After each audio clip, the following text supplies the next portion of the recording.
Well, hello there. Welcome to the first Monday of this month, which is February. It's February the 3rd, 2020. I'm Doc Eon, and I'm here to ramble. As I warned you last week, the amount of finished stuff this week is kind of low for me, but there's a few things here anyway. I finished these 3 characters, 2 of which are Pathfinder minis from Reaper. These 2 are Tsuzuka Jutsu and what's her name? And there's another Reaper mini here, which is supposed to go with the others. And I did some very primitive freehand on the hem of her cloak. In the artwork from the book, this character has her robes are flying all over the place, and it's actually the hem of the robe here that has the designs on it, but right now it's hidden by the cat between your legs. I should point out that the studio paint job I've seen of this model has insane detail on the cat, which is humanly impossible to paint. At least on a production model like this. They must have had like a pre-production resin master cast or something to work on. Cheating. Anyway, I think I have managed to get a handle on how to use my new Liquitex matte spray varnish. Oh, and by the way, I painted this guy a little bit more colorfully than the artwork. He's still kind of drab, but not as completely drab as in that Pathfinder book he comes from. Anyway, the matte varnish from Liquitex is really, really strong, and it has a tendency, you have to put it on very thinly, because if you put on too thick of a layer, which can happen more easily, it seems to me, with that than with the armor painter, then it will frost up on you, look really bad. But I think I got it okay this time. Yeah. Anyway, sort of happy with these. The shield, I decided not to paint any sort of design on it. I decided that this is a tough, no-nonsense mercenary. He's not going to have like a knightly crest or anything. He's just going to have a leather covering on his shield, and it's going to be pretty beat up. So it's dark brown with very heavy scuff marks and fading along the edges. Yeah, I think that makes more sense. But, I don't know. What do you think? Let's look at a few monsters that I've also picked. And here's a few very simple monsters from the Bones 4 Kickstarter. We have the Flail Snail, which I tried to paint kind of an iridescent shell. Don't know how well it works, but, you know. The Rhino Beetle, it's just, I mean, in nature, these are just plain black. Maybe with some red, dark red tones. That's what I went for here, with a really, really deep red, glossy, dark red. I couldn't really find anything in the sculpt that would be like eyes or something, so it's all just kind of a black jumbled mess here. I mean, there's a few things, like there's a point on one side that looks like it could be an eye socket, but there is not the same thing on the other side. So what do you do? Ah, well, screw it, is my complaint. And we have this so-called Tidal Lurker, which is a jewel, which I spent a little bit more time on, getting a few more shades of green in there. And it does have eyes, it has a lot of eyes. But, you know, again, relatively rough paint job. But sometimes those are the most effective. Something weird happened during the week that passed. Namely, you remember that Crabman I painted from the Bones 4 set last week? Well, I posted some pics of that on the Reaper Facebook page. I usually do that when I paint Reaper minis, and I usually get positive votes and comments. But this one just exploded. I mean, it got some of the most like upvotes, you know, thumbs up and the like that I've ever gotten, and it definitely got the most actual comments of anything I've ever posted to that page. people just can't stop enthusing about how much they love it. I even got a positive comment from Jason Weibe, who's one of the sculptors for Reaper. So I was a bit starstruck by that.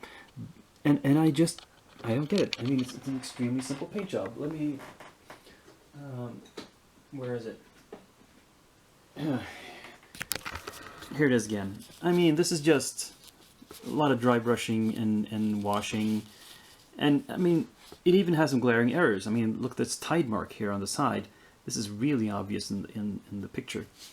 And I mean, the belly plates are not properly edge highlighted. And, you know, so there's a lot of issues with it, but people just went gaga for this model. Huh. I guess, you know, simple but flashy is the way to go. Because, you know, I can see it is a bit glitzy. I mean, not just the gloss varnish, but the way I've chosen the colors, it does have it does pop a lot. But technically speaking, it's not very impressive. To me, at least. So, you know, just goes to show. You can never know what will actually be a hit. I guess that goes for every form of art. Anyway, let's move on to works in progress. So fairly far along in prep here, we have a selection of new miniatures. They're all from Reaper, from various lines. I mean, the 7 metal minis here are all from the Pathfinder line. This is Bones with that modified head mentioned. And so I've gotten as far as priming them and putting on some undercoats, mostly on this guy. There's a whole lot of black paint on this guy to undercoat all the armor, and just some red in the face. Yeah. And these more important characters I put on micro arts basis, as is my wont. And there's a little bit of undershading, there's a little bit of black lining going on here. Looks a bit dirty and messy, but it's getting cleaned up. And the Skinsaw Cultists, I just did stamped wooden floor basis, because in the module where you meet them, they are located in I think it's a lumber mill, or is it just a lumber storehouse? Anyway, it's in a house in a city, so I'm assuming the floors are wood, largely, and otherwise they all look the same. But you know, yeah, not much to say. No tricky builds here. Most of these were one-piece miniatures. This guy was a lot of pieces, but they all went together nicely. And yeah, let's get started.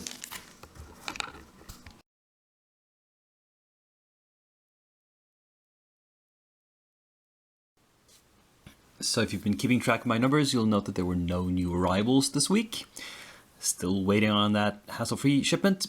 But they do take their time.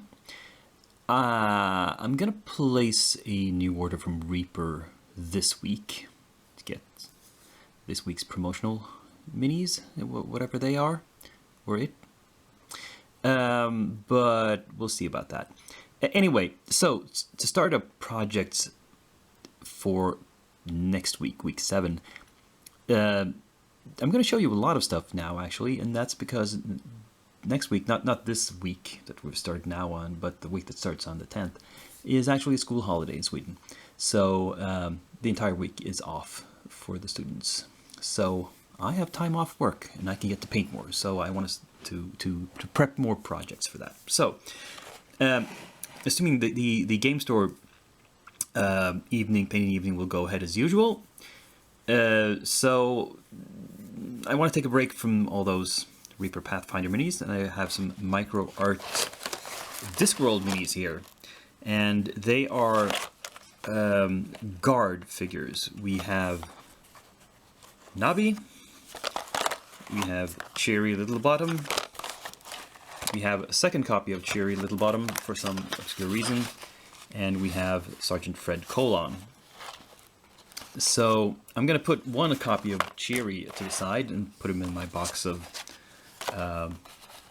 unwanted minis. No, my box of duplicate minis that I might bring out someday to paint if I get the feeling for it. But yeah, so these three will be prepped for next Monday's painting session. Painting at home, we're gonna do some monsters. First off, well, I haven't left the Pathfinder behind completely. I'm gonna take these 4 ogres, these big metal ogres, the Krieg clan, the Hook Mountain ogres, the Hook Maw, and prep up these. But also some bones, some stuff from the Kickstarter. And what it's going to be is all these dark dwarves. Now, this one is not from the Kickstarter. This was a bonus mini I got last year from one of my monthly orders. It's a duplicate of this guy. So that's 1, 2, 3, 4, 5, 6, 7 guys. Which one is a giant? This, because they are the dark dwarves from Reaper are clearly intended to be the Dwerga from D&D, and they have this ability to enlarge. Some of them, at least, they can grow to at least twice the size, probably more. Yeah. So this guy is quite a bit bigger. I don't know if I want to put extra bases on them because they have these nice cobblestone bases, and this guy I certainly don't want to do it for because he's big enough as it is. I'll measure them a little bit and think about it. So that's all the projects planned for prepping and priming by next Monday. Yeah, that was an episode. As usual, it passes so quickly. I hope you liked it. Click like, subscribe, comment, share, or whatever. And most of all, be back here in a week. Same day, same channel, same Dakian, who is now signing off.